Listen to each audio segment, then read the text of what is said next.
जल रहा है। और सवाल यही देश का कि आखिरकार जब लोकतंत्र का सबसे बड़ा पर्व है ये, तो बंगाल में ये खूनी खेला कब तक? सवाल इसलिए क्योंकि चुनाव के दौरान पश्चिम बंगाल खून से लाल हो गया है। 2 दिन के अंदर मर्डर की 2 घटनाओं ने पश्चिम बंगाल पुलिस को कटघरे में खड़ा कर दिया। पहले नंदीग्राम में बीजेपी की महिला कार्यकर्ता की निर्मम हत्या कर दी गई। इसके बाद मिदनापुर में टीएमसी के एक कार्यकर्ता को मार दिया गया। हत्या की वारदात हुई जब पश्चिम बंगाल में छठे चरण की वोटिंग होने वाली थी। हालांकि इससे पहले भी करीब हर चरण में चुनाव में पश्चिम बंगाल सुलगता रहा, खून बहता रहा। कई जगहों से बीजेपी टीएमसी कार्यकर्ताओं के टकराव की खबरें आई और एक दूसरे की हत्याएं हो जाती हैं और टीएमसी बीजेपी पर इल्जाम लगाती, बीजेपी के कार्यकर्ता टीएमसी पर इल्जाम लगा रहे हैं। लेकिन ऐसे में सबसे बड़ा सवाल ये कि पश्चिम बंगाल खून से लाल क्यों हो जाता है जैसे ही आता है चुनाव? क्योंकि क्या आरोपियों को राजनीतिक संरक्षण दिया जाता है? इस मुद्दे पर हम बात करेंगे, लेकिन उससे पहले ये रिपोर्ट।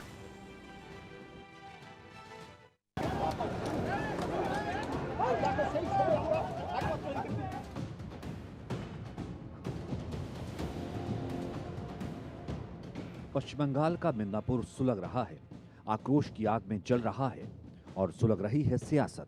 वजह है चुनाव के बीच ममता राज में एक और मर्डर।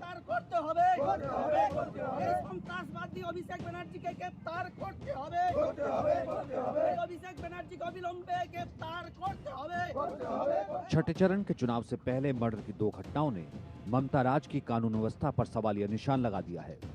पहले नंदीग्राम में बीजेपी की महिला कार्यकर्ता की धारदार हथियार से काटकर हत्या कर दी गई। हत्या का आरोप टीएमसी के कार्यकर्ताओं पर लगा और इसके बाद पूर्वी मिदनापुर में चुनावी रंजिश में टीएमसी के कार्यकर्ता एसके मोइबुल को मौत के घाट उतार दिया गया। नंदीग्राम में बीजेपी कार्यकर्ता की हत्या, जिसके बाद लोग सड़कों पर उतर आए और उसके बाद जो हुआ उसकी गवाही ये तस्वीरें दे रही हैं।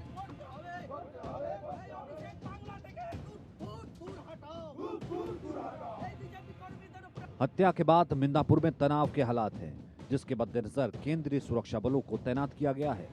जगह जगह में आपका ये जो रोड ब्लॉकेड हो रहा है, इसको लेकर आपको क्या बताएंगे? रास्ते पे हम लोग हैं, देख रहे हैं। अब इतनी जगह देखना पड़ेगा थोड़ा सा, कोई नहीं। केंद्रीय सुरक्षा बल हालात पर नजर बनाए हुए हैं, लेकिन बंगाल में बवाल और बढ़ गया जब मेदिनीपुर में बीजेपी उम्मीदवार अग्निमित्रा पॉल और घाटल से बीजेपी उम्मीदवार हिरन चैटर्जी ने टीएमसी पर बमबाजी का आरोप लगाकर ममता की पुलिस को सवालों के कटघरे में खड़ा कर दिया। ये पुलिस ऑफिसर, ये आसिफ सानी आनंदपुर का ओसी और आपका केसपुर का ओसी अमित मुखर्जी, पूरा रात बॉम्बिंग किया हमारे कार्यकर्ता के ऊपर, घर घर में तोड़ के आया है। सुबह से कोई पोलिंग एजेंट बैठने नहीं दे रहा है। मैं घर से उठा कर पोलिंग एजेंट को लेके जाकर बैठा रहा हूँ। बस उनको हो गया, समझ में आ गया कि पोलिंग एजेंट बैठ जाएंगे तो पूरा हिरन जीत जाएगा, तो चलो हिरन को रोक दो। यहाँ पे 1 घंटा रुका दिया मुझे, इस रास्ते में मुझे 1 घंटा रुका दिया। यही काम है ना पुलिस का, तृणमूल के साथ काम करके सेंट्रल फोर्स के साथ मिलाकर ये जिताने की कोशिश कर रहा है। जगह जगह में हमारा पोलिंग एजेंट को बैठने नहीं दिया जा रहा है। कल रात को पुलिस हमारा बहुत सारे पोलिंग एजेंट को घर से उठा लिया है और बहुत सारे कार्यकर्ता को उठा लिया है और आज कोर्ट में भी चालान कर दिया है। तो बहुत सारा जगह में हमारा पोलिंग एजेंट था नहीं, सुबह में बैठाया, दूसरा बैठाया गया। आज इधर आया है केशियारी में, पोलिंग एजेंट को उधर से भगाकर उठाकर लेकर चला गया था।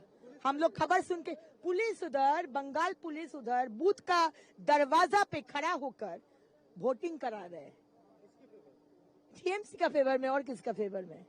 हम जब अंदर चले गए वो उसको पता नहीं चला कि हम मार है। पश्चिम बंगाल पुलिस और टीएमसी पर बीजेपी का आरोप गंभीर है, लेकिन टीएमसी ने सभी आरोपों को नकारा है। हालांकि इन सबके बीच सवाल ये है कि आखिर चुनाव के वक्त बंगाल में ही बवाल क्यों होता है, और सवाल ये कि दीदी के बंगाल में खूनी खेला कब तक?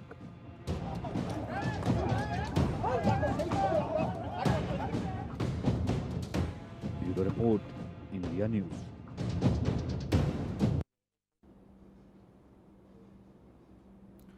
तो ऐसे में देश का सवाल इन बड़े सवालों के साथ कि पश्चिम बंगाल में चुनाव के वक्त हिंसा क्यों? दूसरा बड़ा सवाल, बंगाल में चुनावी हिंसा को राजनीतिक संरक्षण मिलता है क्या? लेफ्ट के समय से हम देखते चले आ रहे थे, फिर वही टीएमसी के समय में हो रहा है। तो अब जनता क्या बदलाव चाहती है? तीसरा बड़ा सवाल, नंदीग्राम से मिदनापुर हिंसा का मास्टरमाइंड कौन? चौथा बड़ा सवाल, ममता राज में चुनावी रक्त चरित्र कब रुकेगा? हमारे साथ माधवी अग्रवाल बीजेपी से जुड़ेंगी, कांग्रेस से भी मेहमान जुड़ेंगे, टीएमसी के प्रवक्ता हमारे साथ होंगे, रास बिहारी जी वरिष्ठ पत्रकार हमारे साथ मौजूद हैं, और साथ ही साथ हमारे साथ वेदभूषण जो कि पूर्व दिल्ली पुलिस के एसीपी रह चुके हैं, वो भी हमारे साथ मौजूद हैं। रास बिहारी जी, मैं आपसे शुरू करना चाहता हूं। बंगाल का इतिहास रहा है सर हिंसा का। कल हम बात कर रहे थे इसी वक्त पे, तो कल हम बात कर रहे थे कि देखिए बीजेपी की एक महिला कार्यकर्ता की धारदार हथियार से टीएमसी वालों ने सो कॉल्ड हत्या कर दी। आज टीएमसी वालों के साथ यही सेम हुआ। तो जब तक राजनीतिक संरक्षण ना हो, एक तो ये पॉसिबल नहीं हो सकता। इल्ज़ाम एक दूसरे पर चल रहा है, और वे बैक अगर पीछे 60-70 में नक्सलबाड़ी के पीछे चले जाए तो लेफ्ट से लेकर के अब तक ऐसा क्या है कि बिना हिंसा के बंगाल में चुनाव हो नहीं सकता? बिना खून बहाए या बिना बंगाल लाल रक्त चरित्र हुए बंगाल में चुनाव हो नहीं सकता। सचिन, अगर मुझे थोड़ा ज्यादा समय देंगे, जी जी, क्योंकि मैं पश्चिम बंगाल की हिंसा की राजनीति पे 4 पुस्तकें लिखी हैं और मैंने एक बड़ा अध्ययन किया है। सबसे बड़ी बात यह है कि चुनावी हिंसा की शुरुआत कांग्रेस से शुरू हुई थी, और उसके बाद 1977 के बाद जब वाम फ्रंट की सरकार बनी तो हिंसा में और तेजी आई, और वाम दल के शासन में कांग्रेस ने कई बार राष्ट्रपति शासन लगाने की मांग की थी। उसके बाद टीएमसी का गठन ही वाम दलों की राजनीतिक हिंसा के खिलाफ हुआ। ममता बनर्जी ने वाम दलों का शासन खत्म करने के लिए ही टीएमसी का गठन किया था, लेकिन 2011 के बाद टीएमसी भी उसी राह पर चल रही है, और यह सब होता है सत्ता पर कब्जा बनाए रखने के लिए। और सत्ता पर कब्जा बनाए रखने के लिए एक तंत्र विकसित किया जाता है, जिसमें एक माफिया, सिंडिकेट, या उसको गुंडा तक कुछ भी कह सकते हैं, जो वहां के लोगों पर राज करता है और जिसके पैरों तले शासन और पुलिस पड़ी रहती है। वहां अगर आप बात करेंगे ब्यूरोक्रेट की या पुलिस के अफसरों की, वो अपनी मर्जी से कुछ नहीं कर सकते। जो ऊपर से आदेश होते हैं वही करते हैं, और अगर आप आदेश नहीं मानते हैं तो आप चाहे ब्यूरोक्रेट हो, चाहे आप पुलिस में हो, आप हाशिए पर होते हैं। अगर हम पिछले लोकसभा चुनाव की बात करें, 2019 के लोकसभा चुनाव की बात करें, तो पूरे साल में 120 से ज्यादा लोग मारे गए थे, और चुनाव के दौरान तो 7 चरणों में चुनाव हुआ था, उसमें 56 लोग मारे गए, और चुनाव की घोषणा होने से पहले ही करीब 30 से ज्यादा लोग मारे गए। तो पश्चिम बंगाल में जो भी सत्ता में रहेगा वो सत्ता बनाए रखने के लिए हिंसा का सहारा लेता है, और अपने कार्यकर्ताओं को पूरी छूट देता है कि विरोधियों को साफ कर दे। और ये जो बार बार नारा लगता है ना, खेला होवे का मतलब है खेला कर दो, लेकिन इस बार हिंसा कम है क्योंकि ममता बनर्जी के कई गुर्गे जेल में हैं, जैसे बीरभूम के अनुव्रत मंडल, शाहजहां शेख। आपको याद दिलाता हूं कि शाहजहां शेख के इशारे पर 2019 में मतगणना के बाद 4 लोग संदेश खाली में मारे गए। हिंसा को वहां पर जानबूझ के सहारा दिया जाता है, पुलिस चुपचाप बैठी रहती है, और जो भी सत्ता में होता है उसके इशारे पे हिंसा होती है इसमें। और हिंसा के पीछे जो लोग होते हैं वो बाकायदा वहां पर, जैसे मैं पहले का एक तंत्र चलाते हैं, उस तंत्र में ठेकेदारी होती है, अवैध कार्य होते हैं, स्मगलिंग का धंधा नहीं, लेकिन सर विडंबना होती है ना सर। मतलब जो सत्ता में होता है वो जो है कहीं ना कहीं आपने कहा कि वो हिंसा करवाता है, और उस तरीके का चरित्र रहा है। माधवी भी हमारे साथ जुड़ गई हैं, बीजेपी से हैं। माधवी, ठीक है आपकी सरकार नहीं है, लेकिन केंद्र में आपकी सरकार है। अब जिम्मेदारी बनती है जिसकी सरकार होती है उस पर कि हिंसा ना हो। लेकिन अगर वही हिंसा पर उतारू हो जाए या फिर करवाए, जैसा रास बिहारी जी ने पूरा ये इकोसिस्टम समझाया हमें। कल हम बात कर रहे थे आपकी एक कार्यकर्ता की हत्या हो गई थी निर्मम, टीएमसी पर इल्जाम लगा था। आज कह रहे खेला हो बे, तो आज हम बात कर रहे हैं टीएमसी के कार्यकर्ता की हत्या हो गई, धारदार हथियार से उसको मार दिया और बीजेपी पर इल्जाम लग रहा है। बात यह है कि कब तक इस तरीके की रक्त रंजित राजनीति या बंगाल में जो है इलेक्शंस चलते रहेंगे? माधवी जी बिल्कुल, सुन रही थी रास बिहारी जी की बात और उन्होंने बहुत तरीके से बताया क्योंकि उन्होंने इस पे पूरी स्टडी की है। लेकिन मैं यहाँ पे बहुत सालों से देख रही हूँ राजनीतिक हिंसा का इतिहास। तो जिस तरीके से पश्चिम बंगाल में है वो तो ये बताता है कि यहाँ पे जो भी काबिज होगा, जो भी यहाँ पे शासक दल होगा, वो उस हिंसा की पद्धति को वापस अडॉप्ट कर लेता है और उसको आगे बढ़ाने लगता है। ममता बनर्जी के भाषण इतने उग्र होते हैं कि उनकी जो काडर है वो एकदम गुंडागर्दी करने पे उतर आते हैं। मेरा मानना ये है कि जैसे लोग बार बार प्रश्न करते हैं कि चुनाव आयोग क्या कर रहा है, लेकिन ये समझने वाली बात है कि यहाँ का जो प्रशासन है वो बिल्कुल अधीन होकर काम करता है, ममता बनर्जी के काडर की तरह काम करता है। अगर ऐसा नहीं होता तो विगत इतने वर्षों से जो इलेक्शन हो रहे हैं उसमें साक्षात प्रमाण है कि जो यहाँ की पुलिस प्रशासन है वो जानबूझकर रूलिंग पार्टी को सपोर्ट करने के लिए इस तरीके की हिंसक घटनाओं को नजरअंदाज कर देती है। और कई बार ऐसा होता है कि बहुत सारी चीजें जो जिनकी रिपोर्टिंग होती है वो रिपोर्ट को भी फेरबदल करने की कोशिश की जाती है। अगर आप अभी टीएमसी के किसी व्यक्ति से पूछेंगे तो वो सारा का सारा दारोमदार जो है वो बीजेपी के ऊपर डाल देंगे। जबकि मैं बता दूं कि कल भी इस पर चर्चा हुई थी कि 1997 की जो रिपोर्ट थी उसमें खुद सीपीएम ने कहा था कि अभी तक 28,000 लोगों की जो है राजनीतिक हत्याएं हो चुकी है पश्चिम बंगाल में। ये तो उस समय का प्रमाण है, लेकिन वास्तविकता तो यही है कि जो जितनी हत्याएं और जिस तरीके से अब तक कुल हिंसा मिलाकर हो रही के है, एक एस्टिमेट उसकी कहता है, पूरी अब तक कुल पूरा मिला के एक एस्टिमेट एस्टिमेट आज भी कहता नहीं है है, 34,000। आज भी नहीं। 34,000 बिल्कुल बिल्कुल 34,000। अभी तक ही मैंने 1997 की बात बताई थी जो इन लोगों ने प्रामाणिक रूप से कहा था, जो सरकार थी उनकी रूलिंग पार्टी। ममता बनर्जी को चुनने के पीछे कारण ये था कि हो सकता है कि उस समय जब ममता बनर्जी जिस तरीके से संघर्ष करके आ रही थी तो सब लोगों के मन में एक उम्मीद जागी थी, तो बीजेपी ने सपोर्ट किया था। इनफैक्ट हम लोगों ने भी ममता बनर्जी को वोट दिया था ये सोचकर कि जो राजनीतिक हिंसा और जिस तरीके की सिंडिकेट की राजनीति और घर घर के अंदर में राजनीति पश्चिम बंगाल में घुस चुकी है और लाल फीताशाही जिस तरीके से आमादा है पूरे पश्चिम बंगाल में, इस पर विराम लगेगा। लेकिन ममता बनर्जी ने तो उनको पीछे छोड़ दिया इन सारी हिंसाओं में और बाकी सिंडिकेट की राजनीति में, तोलाबाजी की राजनीति में इन्होंने सीपीएम को बहुत पीछे छोड़ दिया। सीपीएम का अस्तित्व नहीं बचा, लेकिन यही सीपीएम के लोगों को ही इन्होंने लेकर पार्टी का गठन किया और उसके बाद उसी पद्धति को निभाते हुए पश्चिम बंगाल में हिंसा का दौर जो है वो जारी है। मेरे कहने का तात्पर्य ये है कि जब तक ये पूरी तरीके से फेरबदल नहीं होगा, भाजपा के प्रति कितना भी उग्र भाषण देती रहे, लेकिन अगर इस पश्चिम बंगाल के अंदर में कोई शांति लेकिन माधवी जी, ला एक मेरा सकता है तो काउंटर ये है, उसके भारतीय बाद मैं जनता वेद पार्टी भूषण पे की जाऊंगा। नहीं मेरा है। काउंटर ये है, वो ये कहते हैं कि आपका कैडर भी तो वही है, वो जो लेफ्ट का कैडर जो एक वक्त पे हिंसा करवाता था उसने बीजेपी ज्वाइन कर ली है। बंगाल में वो ये इस कारण से जो है हिंसा का जवाब हिंसा से कहीं ना कहीं बीजेपी देता है। तो अगर हिंसा मुक्त करवाना है तो बीजेपी अगर आ गई तो हिंसा मुक्त नहीं होगा बंगाल, ये भी तो एक काउंटर दिया जाता है कईयों के द्वारा। सचिन जी देखिए, पश्चिम बंगाल में टीएमसी जो पार्टी है वो केवल एक प्रदेश की पार्टी है, केंद्र की पार्टी नहीं। पश्चिम बंगाल में और भारतीय जनता पार्टी जो है वो केंद्र की पार्टी है, इतनी जगह रूलिंग कर रही है। और हमारे यहाँ एक डिसिप्लिन है, एक नैतिकता है हमारे।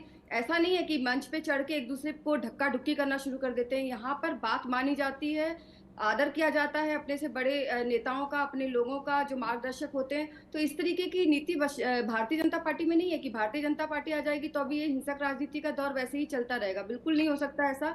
और एक जो इन लोगों को देखिए बात ऐसी कि ये एक स्वाभाविक नेचर है मनुष्य का कि अगर कोई किसी के ऊपर में घात करता है या हमला करता है तो बचाव करता है। बचाव को अगर वो लोग ये कहेंगे कि हिंसा का जवाब हिंसा से दिया, भाई तुम मारने आ रहे हो, जलाने आ रहे हो, तो तुम्हें तो रोकना पड़ेगा ना। आप तो चुन के पोस्ट इलेक्शन में जिस तरीके से घर जला रहे थे, दुकानें जला रहे थे, ये तो पूरा प्रमाणिक है और पूरा ऑन एयर सारा कैप्चर हुआ था, सारा का सारा टेलीकास्ट हो रहा था। सबसे बड़ी बात ये ना, मेरे साथ जगदीश जी भी जुड़ गए हैं, लेकिन जगदीश जी इसका हल तो देखना पड़ेगा ना। जिस वक्त कांग्रेस की सरकार थी, मतलब रास बिहारी जी ने कहा कि हिंसा की शुरुआत उस वक्त हुई थी, फिर लेफ्ट की सरकारें आई, 34 साल रहा बंगाल हिंसा मुक्त शासन चाहता था, टीएमसी को चुना। एक सेकंड, मैं जगदीश जी से पूछ रहा हूं, लेकिन उसके बाद हिंसा मुक्त अब तक नहीं हुआ। अब दीदी भी भाषण देती हैं तो वो ये कहती हैं कि अगर हिंसा हो जाए तो जो है हमको इल्जाम मत देना। अब क्या शासन क्या प्रशासन सब चीजें करता है, मतलब बिना खून बहाए वहां पर कुछ हो नहीं सकता। और अधीर रंजन चौधरी आपके ही नेता वो वहां खुले तौर पर कह रहे हैं कि दीदी हिंसा करवा रही है। सचिन जी, एक तो सबसे पहले आपको बधाई कि आपने बीजेपी से सवाल करने शुरू कर दिए, क्योंकि आज तक आप कांग्रेस से ज्यादा सवाल पूछते थे। हम सत्ता से बाहर बैठे हैं, फिर भी सवाल आप हम से पूछते थे।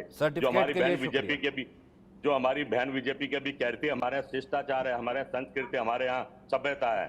देश के प्रधानमंत्री ने आज क्या क्या दिया विपक्ष की पार्टियों को, आपने देखा कि मुजरा करेंगे। प्रधानमंत्री को शोभा देता है कि शर्मसार हो गया प्रधानमंत्री। हार जीत तो जनता के हाथ में होती है, पर इतनी घबराहट क्यों हो रही है प्रधानमंत्री जी को? कुछ भी ओला बुल बोले जा रहे हैं। प्रधानमंत्री हैं भारत के, वो क्यों दिखाना चाह रहे हैं कि मैं चाय वाला था? इस तरह की भाषा तो चाय वाले बोलते हैं, जैसे उन्होंने कहा कि मुद्रा करेगी कांग्रेस। मैंने सवाल किस पे पूछा? नहीं, बंगाल की हिंसा पे।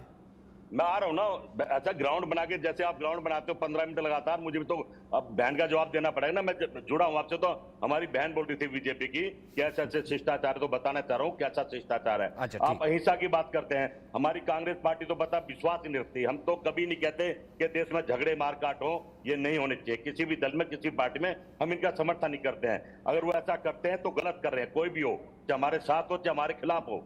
हम नहीं कभी इस तरह की राजनीति करेंगे, एक आदमी दूसरे आदमी को मारे। आप लड़ाई लड़ो, आप लड़ोगे, हमने काम अच्छा नहीं करा, आप हमारे से अच्छे काम करो। हमने जनता की नहीं सुनी, आप सुनो।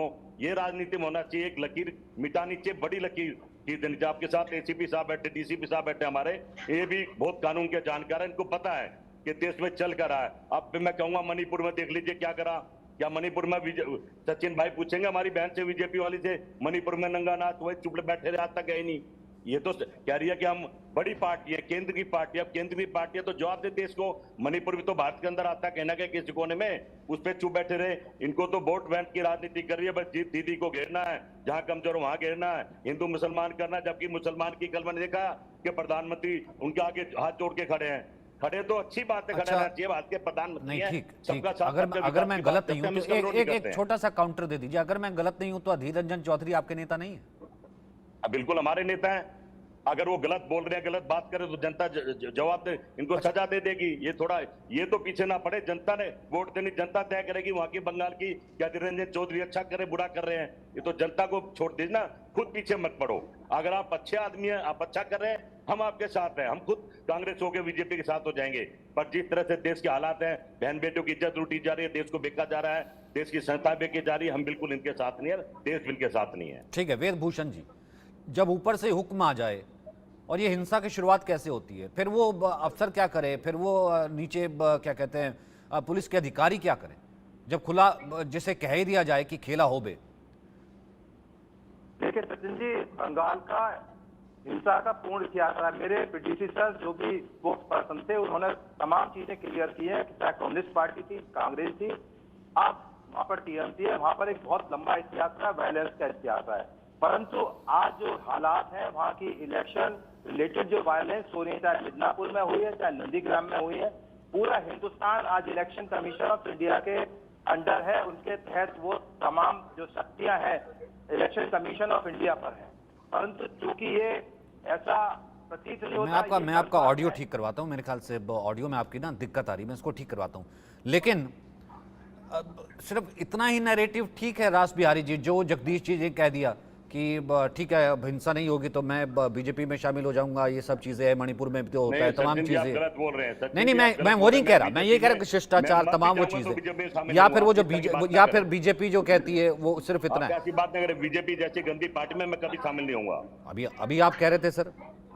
अरे भाई मैंने कब कहा बीजेपी में शामिल हो जाऊंगा? मैं अच्छा, हम इनके साथ समर्थन में हो जाएंगे, देश के लिए अच्छा काम करेंगे। तो कोई भी पार्टी हो, बीजेपी की बात नहीं कर रहा मैं, कोई भी पार्टी हो, हम उनके साथ खड़े हैं। देश की बात करो, देश को आगे लेके चलो, हम साथ काम करेंगे। अभी तो कांग्रेस दीदी के खिलाफ खड़ी है ना? अरे भाई दीदी के खिलाफ खड़ी, अगर वो गलत करी तो हम उसके खिलाफ नहीं खड़े होंगे, हम उसके साथ नहीं खड़े होंगे। हम तो कह रहे हैं भारत को बनाने की बात करो, तोड़ने की बात मत करो। चाहे मणिपुर हो चाहे बंगाल हो, भारत की बात करो। रास बिहारी जी, कुछ समझ आया आपको? दरअसल बात करना और तर्क करना और वितर्क करना दोनों तीनों अलग बातें हैं। क्योंकि जिस कांड को अब स्वाति मालीवाल की पिटाई के कांड को या मणिपुर से जोड़ देते हैं, क्या मणिपुर में सीएम के आवास में किसी महिला सांसद की पिटाई हुई थी? क्या एक जातीय हिंसा है, सरकार उसको रोकने की कोशिश कर रही है। जो भी घटनाएं हुई है दुर्भाग्यपूर्ण नहीं होनी चाहिए थी। लेकिन इस तरह से घटनाओं को जोड़कर और बार बार बात उठाकर, लेकिन चलो ये तो कांग्रेस की राजनीतिक बात है, लेकिन मैं आपको एक जानकारी में और बताना चाहता हूँ कि जिस तरह से आप अभी बता रहे थे कि 34,000 लोग मारे गए थे, अगर आप अब तक देखें, पश्चिम भारत की स्वतंत्रता के बाद अब तक देखें तो बहुत बड़ा आंकड़ा है। वहां पर लगभग 1 लाख के आसपास लोग राजनीतिक हिंसा में मारे गए हैं, क्योंकि जो आंकड़े दर्ज हैं, जो विधानसभा के रिकॉर्ड में है, जो मीडिया में आए हैं, क्योंकि जब बुद्धदेव भट्टाचार्य मुख्यमंत्री थे तो उन्होंने बताया था कि 1977 से लेकर और 1996 तक जी राजनीतिक कारणों से 28,000 लोगों की हत्या हुई, ये विधानसभा के रिकॉर्ड में। और 1977 से लेकर और 2010 तक, वो भी रिकॉर्ड में दर्ज है, ये माना जाता है करीब 40,000 लोगों की हत्या राजनीतिक कारणों से हुई। लेकिन मैं आपको एक घटना बताता हूं कि नवंबर 2008 में जंगल महल में एक बम विस्फोट में जब बुद्धदेव भट्टाचार्य पर अटैक हुआ था, जिसमें रामविलास पासवान केंद्रीय मंत्री थे और ये बच गए थे, उसके बाद जो वहां पर माओवादी हिंसा हुई उसमें लगभग 600 सीपीएम के कार्यकर्ताओं को काट कर पेड़ पर लटका दिया गया, यह माओवाद के दौर में। और 2011 में जब से ममता बनर्जी सरकार आई है, हर साल 100 से ज्यादा लोग राजनीतिक हिंसा में मारे जाते हैं, चाहे चुनाव हो या ना। और चुनाव होते हैं तो ये हिंसा लगातार बढ़ जाती है। और ये सब, जैसे मैंने पहले कहा कि ये एक सुनियोजित तरीके से होता है, और जमीन से लेकर पंचायत से लेकर और लोकसभा तक, एक गांव से लेकर प्रदेश की राजधानी तक सुनियोजित तरीके से चलता है। वहां पर दादा राज करते, सीपीएम के राज में ये फर्क था कि सीपीएम में एक दादा होता था, एक इलाके में एक दादा होता था। टीएमसी के दादाओं में आपसे लड़ाई होती है। श्याम प्रकाश जी, मैं आपसे सवाल पूछूं, अगर आप अपना फ्रेम स्टेबल कर ले बैठ जाएं। अगर एक्चुअली आज सीजीबी का रोड शो था और ऐसे बस गया है बंगाल में श्याम प्रकाश जी, मतलब बिना हिंसा के चुनाव हो नहीं सकता। कलम दुख और चिंता जाहिर कर रहे थे, खेद कर रहे थे कि बीजेपी की कार्यकर्ता कैसे गला रेत दिया गया, आज टीएमसी के कार्यकर्ता के साथ ये हो गया, और ये सब कुछ होता रहा है पिछले जब 10 साल से सरकार है दीदी की।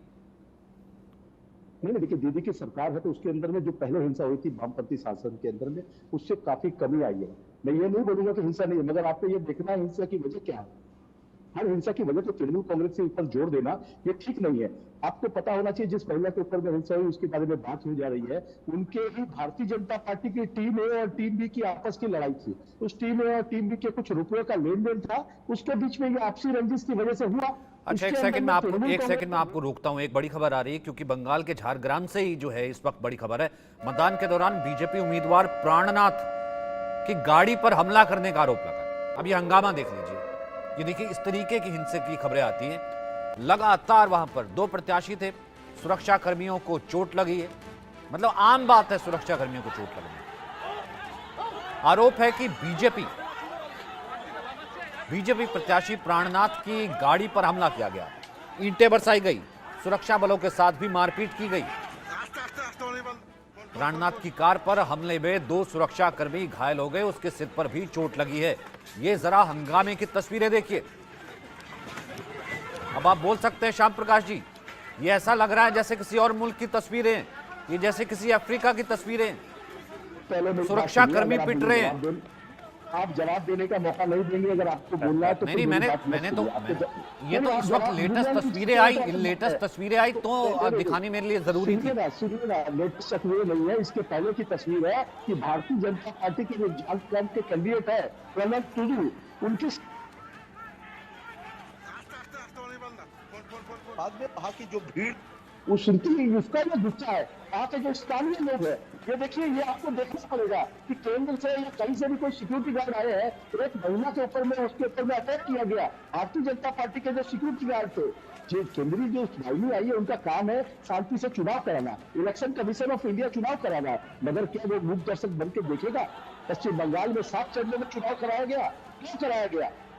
तमिलनाडु में 1 चरण में चुनाव हो गया, 39 सीटें, पश्चिम बंगाल में 42 सीटें, क्योंकि आपको यहाँ पे हिंसा करनी है, भारतीय जनता पार्टी को हिंसा करनी है। इनके पास में बूथ में बैठने के लिए नहीं है, सच्चाई है, मगर घूम घूम के केंद्रीय वाहिनी को लेकर के इनके नेता घूम और खुलेआम गुंडागर्दी कर रहे हैं। इसका विरोध है।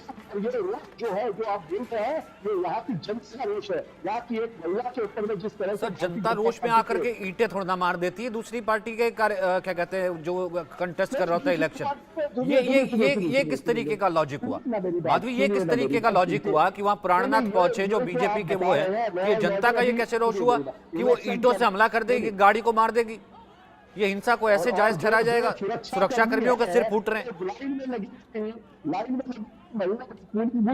मतलब ये तो एक तरीके से आप जायज ठहरा रहे हैं इसको माधवी। माधवी आवाज आ रही है आपको? आप काउंटर करना चाहेंगी? उम्मीदवार है भारतीय जनता पार्टी के जो उम्मीदवार है, आप मेरी बात ध्यान से सुनिए। भारतीय जनता पार्टी, मैं बार बार बोलता हूँ, भारतीय जनता पार्टी के जो उम्मीदवार है उनके वही तो कह रहा हूँ। माधवी आपको आवाज आ रही है? सुनिए सुनिए, मुझे सुनाई दे रहा, मेरी आवाज आप नहीं सुन पा रहे हैं? आपकी आवाज आ रही है माधवी? आपकी आवाज आ रही है? जी, मुझसे प्रश्न पूछ रहे हैं? नहीं, मैं ये कह रहा हूँ माधवी, ये कैसा रोष है? ठीक है, अगर आप बीजेपी से हैं तो मतलब ये कैसा रोष है कि आप ईंटें बरसा देंगे, सुरक्षा कर्मी पिट रहे, सब कुछ है, और माधवी जी यहाँ चुप बैठी हैं? नहीं, बिल्कुल मेरा मानना है कि अगर कोई इस तरीके का उपद्रव कर रहा है और इस पे जब संज्ञान लिया जाए तो उसमें पूरी कानूनी कार्रवाई होनी चाहिए।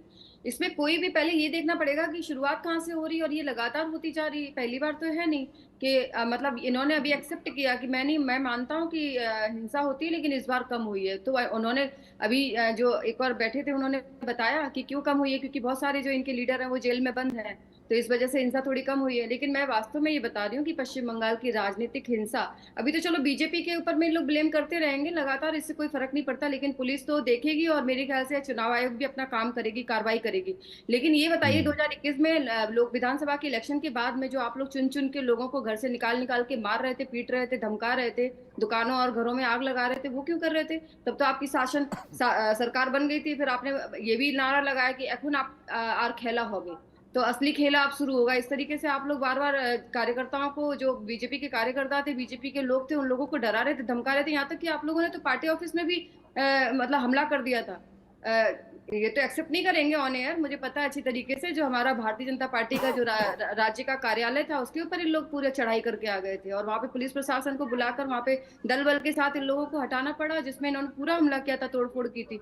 तो ये तो इनका काम ही है। जब आप जीत गए उसके बाद भी आप अपना उपद्रव कर रहे हैं, आप अपनी जोश को दिखा रहे हैं, अपनी ताकत को दिखाने का प्रयास कर रहे हैं, तो ये क्या है? ये राजनीतिक हिंसा नहीं है? मतलब चुनाव के समय भी हो रही है, चुनाव के बाद भी हो रही है, अपने आप लोग बीच बचाव कर रहे हैं, तो उसमें भी आप लोग कह रहे हैं कि भाजपा के लोग कर रहे हैं। भाई आप मारने आओगे, पीटने आओगे, आप लोगों को धमकाओगे। फिर इसी तरीके से आप लोगों ने पंचायत इलेक्शन में भी किया कि आपने जो कैंडिडेट थे उन लोगों के घरों में जाकर उन लोगों को डराना धमकाना शुरू किया, 6-6 महीने वो घर छोड़ कर बाहर रहे।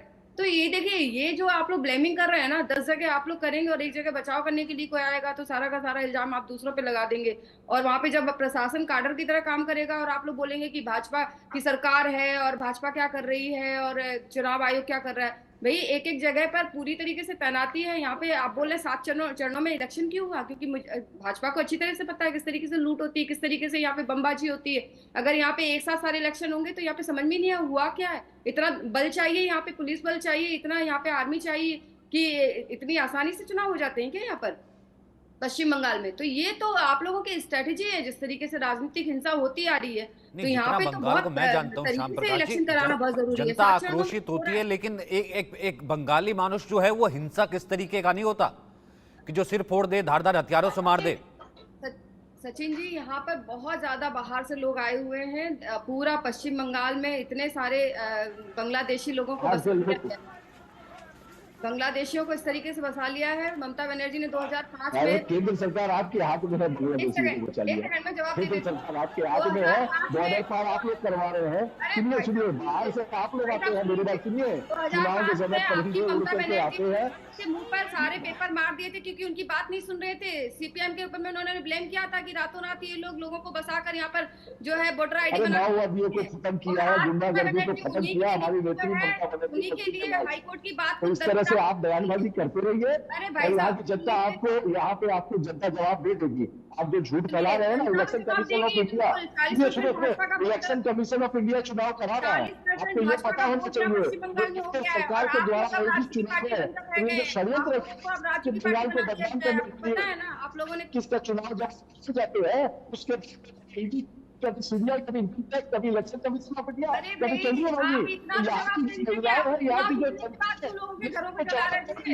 जो आपको चलाओ तो आने 4 जून भारतीय जनता पार्टी का सफाई होने वाली है, पूरे देश से विदाई होने वाली है। आप हताश हो गए हैं, आप आरोप लगाते रहिए। इंडिया गठबंधन की सरकार बनने जा रही है आने वाले 4 तारीख को। वेदभूषण जी मुझे एक बात बताइए, वेदभूषण जी मुझे एक बात बताइए, वेदभूषण जी मतलब ये तो एक तरीके का जस्टिफाई करना हो गया, लेकिन मुझे एक बात बताइए, पुलिस प्रशासन अगर चाहे तो क्या वो हिंसा नहीं रोक सकता?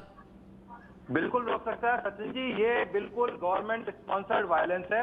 आपको याद होगा तेलंगाना में इलेक्शन हुआ, ऑब्जर्वर ने वहां के डीजी और एडिशनल डीजी को उनकी रिपोर्ट के आधार पर हटा दिया गया। ये इलेक्शन है on the part of local police, state government का फेलियर है ये। आप उसको माने ना माने, इतना सेंसिटिव स्टेट है, इसको हाइपर सेंसिटिव माना गया है मिदनापुर को, नंदीग्राम को। उसके बावजूद भी यदि वहां हिंसा होती है तो कहीं ना कहीं उनका इलेक्शन है, उनकी फ्लैटनेस है।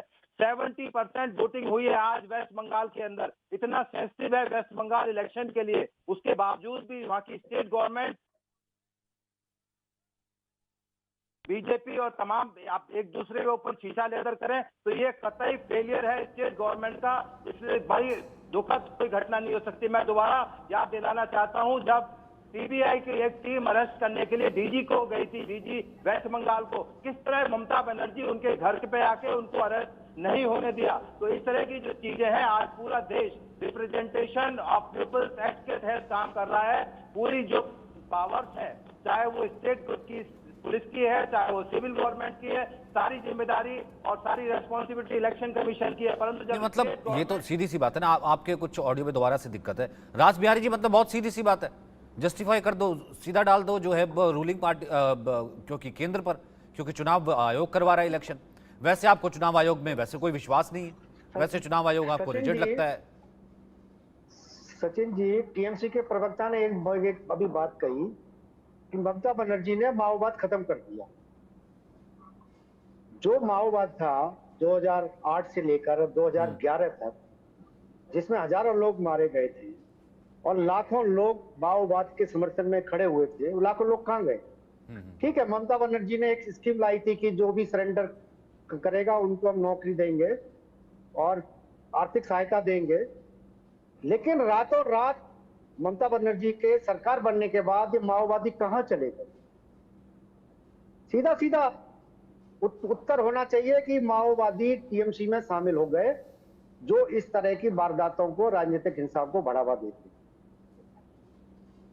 और इसको बड़े शान से कह रहे हैं कि हम माओवाद खत्म कर दिया। माओवाद खत्म नहीं हुआ है, माओवादी टीएमसी में शामिल हो गए और ये पूरी जो अराजकता फैलाते हैं उसके पीछे वो आज भी यदा कदा घटनाएं होती है, लेकिन कम संख्या में होती हैं। जैसे मैंने कहा कि ममता को सरकार में लाने में, नंदीग्राम में, सिंगूर में हिंसा फैलाने में माओवादियों का बड़ा हाथ था। एक आपको उदाहरण बताता हूं कि माओवादियों के डर के कारण माकपा की सरकार में नंदीग्राम से माकपा के 3000 से ज्यादा लोग घर छोड़कर भाग गए थे। और जो माकपा की हरमत वाहिनी थी, जो सशस्त्र वाहिनी थी माकपा की, वो हथियार छोड़कर भाग गए थे। इतना डर माओवादियों का था नंदीग्राम में। तो ये तो पूरा देश जानता है कि माओवाद के समर्थन से किस तरह से वहां सीपीएम का शासन खत्म किया गया और माओवादी कहां गए। क्योंकि जो माओवादी बड़े नेता थे, वो किशन जी, वो भी ममता बनर्जी की सत्ता में आने के बाद मारे गए थे, और उसके बाद पूरा खत्म हो गया। और आज जो पुराने माओवादी हैं वो ममता के साथ वहां खड़े हुए हैं, वो भी हिंसा का एक बड़ा बड़ा कारण है। लेकिन जगदीश जी, आप इतने सीनियर पॉलिटिशियन हैं, यहाँ पर माधवी जी बैठी है, बंगाल को जानते हैं, यहाँ पर कितनी किताबें लिख चुके हैं रास बिहारी जी बंगाल की हिंसा पर ये रक्त चरित्र का जो हम ये कहते हैं कि सल्यूशन, ये भी तो हमें ही खोजना पड़ेगा ना, इन नेताओं को ही देखना पड़ेगा ना। ऐसा तो नहीं हो सकता ना कि पंचायत चुनाव में जिसने टीएमसी को वोट किया था या जिसने बीजेपी को वोट किया था उसको चुन चुन के जो है उसकी बस्तियां जला दी गई, फिर इल्जाम आया था कि भैया टीएमसी ने। तो इस तरह की हिंसा जो चिन्हित हिंसा होती है भाई, उसके लिए तो आगे आना पड़ेगा ना, खड़े रहना पड़ेगा ना, है तो अपने देश का हिस्सा। सचिन भाई, ये जो झगड़े हैं इसको गंभीरता से लेना चाहिए, और गंभीरता का एक सबसे बड़े कारण हमारे देश के प्रधानमंत्री ने माहौल खराब कर दिया है। ये हिंदू मुसलमान का झगड़ा है। किसी भी चुनाव में चले जाइए, वोट लेने हिंदू मुसलमान के झगड़े कराओ और अपनी रोटी सेको। ये तो एसीपी साहब बैठे बता देंगे। पूरे देश में, दिल्ली में भी झगड़े हुए हिंदू मुसलमान को लेकर हुए, यूपी में हो रहे हैं हिंदू मुसलमान को। तो ये बंगाल, इनको वोट तो ये बंगाल में तो झगड़े होते हैं। ये टीएमसी वाले बीजेपी को जो मार रहे हैं, ये हिंदू मुसलमान के झगड़े? भाई हिंदू मुसलमान का झगड़ा है। सिर्फ हिंदू मुसलमान जाके वहां जय श्री राम करके ना माहौल खराब कर रहे हैं। किसी कान में किसी मस्जिद के जय श्री राम से माहौल खराब हो जाता है। वो तो भाई बिल्कुल मैं कह रहा हूं ना, कर रहे हैं लोग मुसलमान के कान में जाके जय श्री राम। मेरे को तो हैरानी होती है माधवी जी, जय श्री राम से माहौल खराब हो जाता है बंगाल में जाके क्या? आप इसमें डिबेट नहीं। भाई जगदीश जी कह रहे हैं कि जय श्री राम से माहौल खराब कर रहे हैं। हाँ, देखो माहौल आप भी खराब करो। सर आपने ही कहा जय श्री राम से माहौल खराब करे, जय श्री राम से माहौल खराब हो जाता है। मैं आपके कान में आके अल्लाह अकबर कहता हूं तो आप क्या करेंगे? झगड़े करेंगे ना? झगड़ा कहां से करवाएंगे? मैं आपको बोलता हूं जय श्री राम, माहौल खराब हो गया।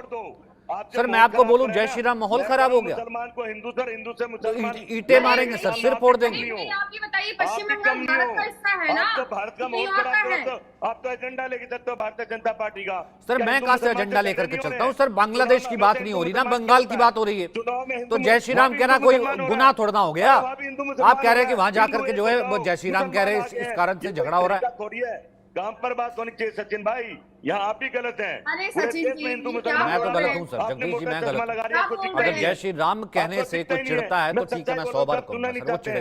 हिंदू मुसलमान तो कहेंगे जय श्री राम। झगड़े आप बंद कर दीजिए बात, और आप कहते हैं वेदभूषण जी बोलिए अगर आपकी आवाज ठीक आती है। हिंदू मुसलमान से बाहर ही नहीं निकल पा रहे हैं। मुझसे पूछ रहे हैं सचिन जी? हाई कोर्ट को हिंदू मुस्लिम के मामले में वहां पर स्टे करना पड़ा। जो स्टेट गवर्नमेंट ने ओबीसी को मुसलमानों में कैटेगराइज किया, ये हिंदू मुसलमान का मसला बिल्कुल है। सचिन जी बिल्कुल ठीक कह रहे हैं।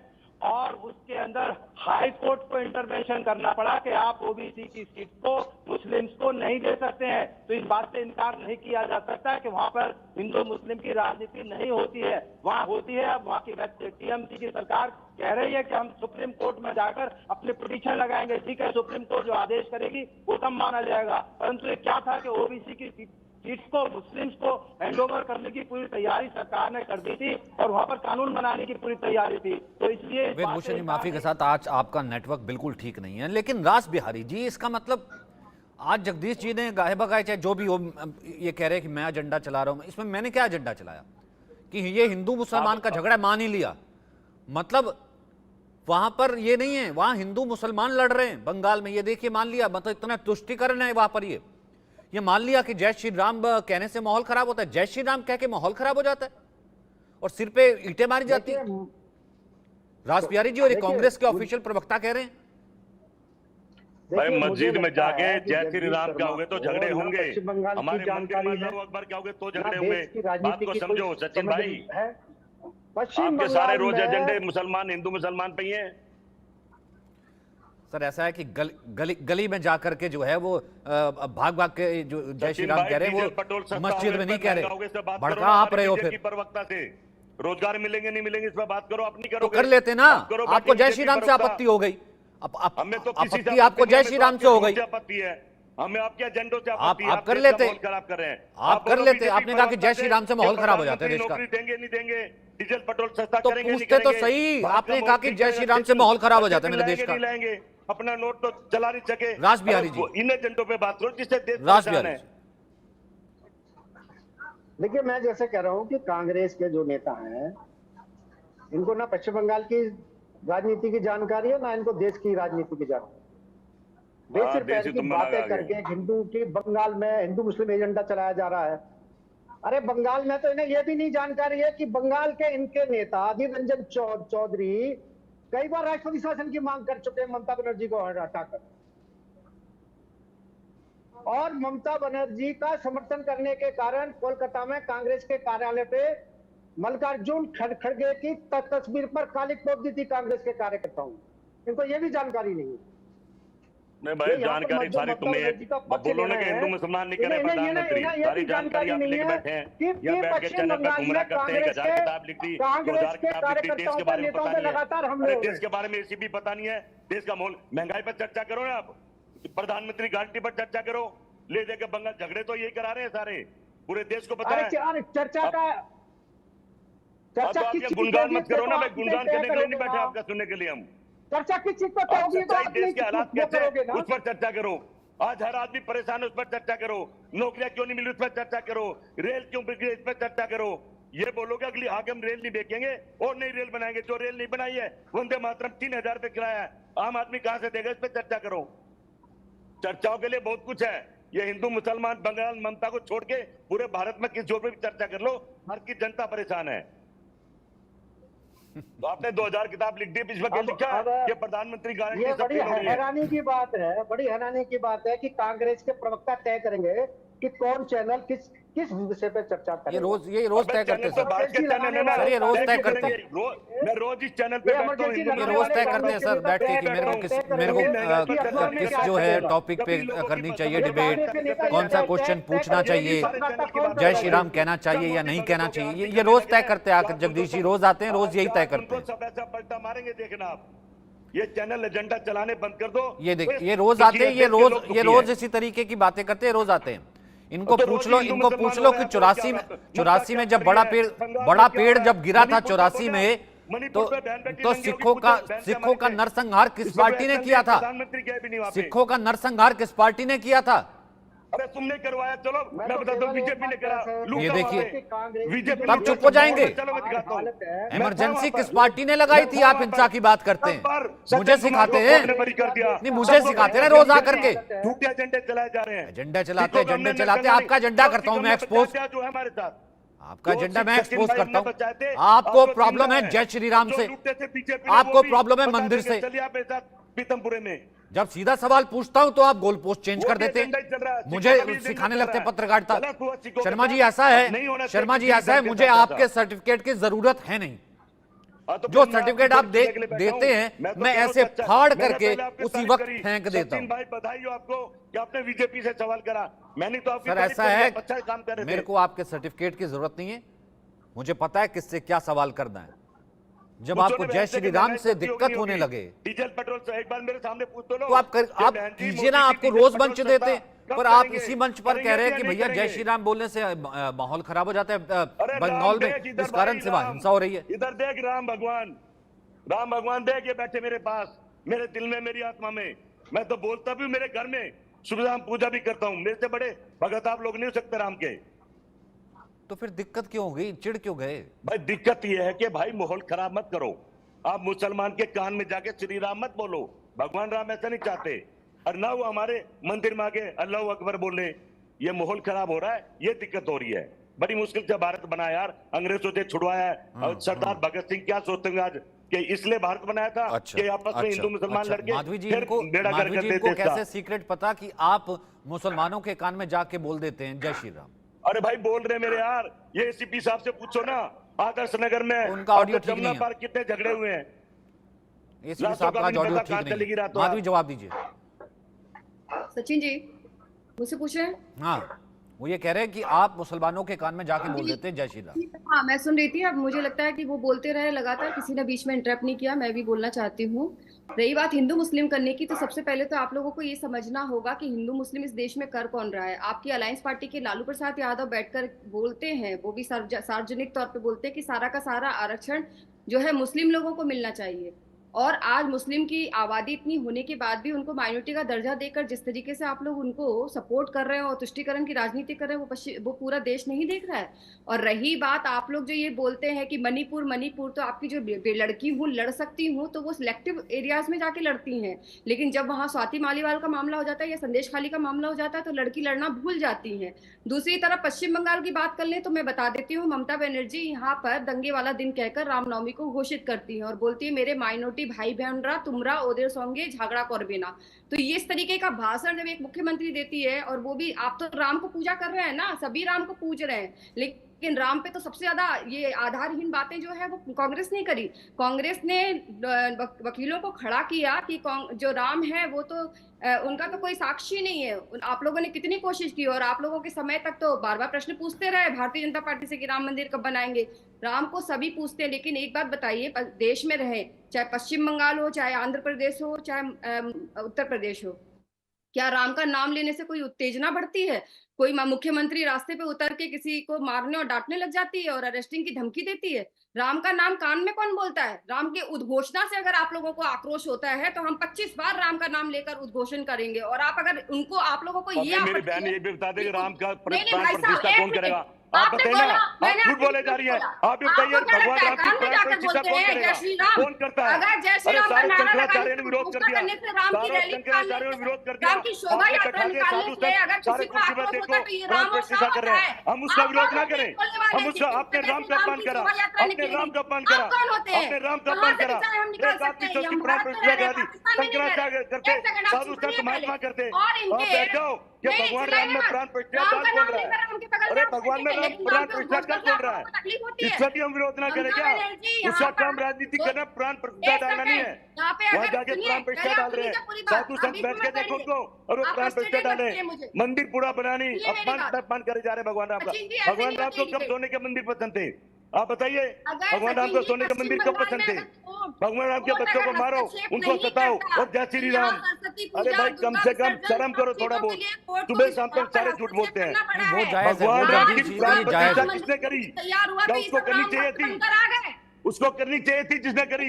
हम विरोध नहीं करें, हम हिंदू हैं, हम हिंदू में गुस्सा है, हमें गुस्सा है। आपने किससे प्राण प्रतिष्ठा करा दी? साधु संत महात्मा को करनी चाहिए, शंकराचार्य को करनी चाहिए। भगवान का शंकराचार्य हमारा भगवान का रूप है, उनको आपने अपमानित करा। भगवान राम की प्राण प्रतिष्ठा क्यों करवाई एक नेता से? भगवान राम की प्राण प्रतिष्ठा क्यों करवाई एक नेता से? क्या हिंदू का खून नहीं खोलेगा?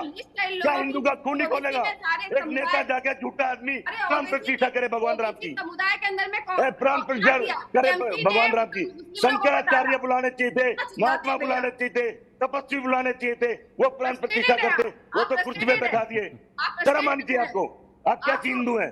भगवान राम का अपमान होते आप देख सकते हैं? हम नहीं, हमारे भगवान राम का अपमान करा इन लोगों ने, हमारे भगवान राम का अपमान करा। ये छोड़ेगा नहीं भारत। 4 तारीख को जवाब देगा, 4 तारीख को जवाब देगा। ये मिनी पाकिस्तान है, कोलकाता का एरिया। तुम पाकिस्तान चाहिए, तुम पाकिस्तान के साथ हो। नहीं, आप बताइए, तुम पाकिस्तान के साथ हो, 27% तुम पाकिस्तान को आपसे चुनाव जीतने के लिए। सर ऐसा है कि ना ये पाकिस्तान है और ना ही ये बांग्लादेश है। यहाँ पर तो जय श्री राम गर्व से, जैसे आपने दिखाया है ना पीछे जय श्री राम है, जय श्री राम बोला गया है, बोला जाएगा। और ये आप नहीं बताएंगे कि किसको बुलाया जाएगा, किसको नहीं बुलाया जाएगा। और गर्व से कहेंगे जय श्री राम, चाहे बंगाल हो चाहे हिंदुस्तान का कोई कोना हो। बहुत बहुत शुक्रिया आप सभी का मेरे साथ जुड़ने के लिए।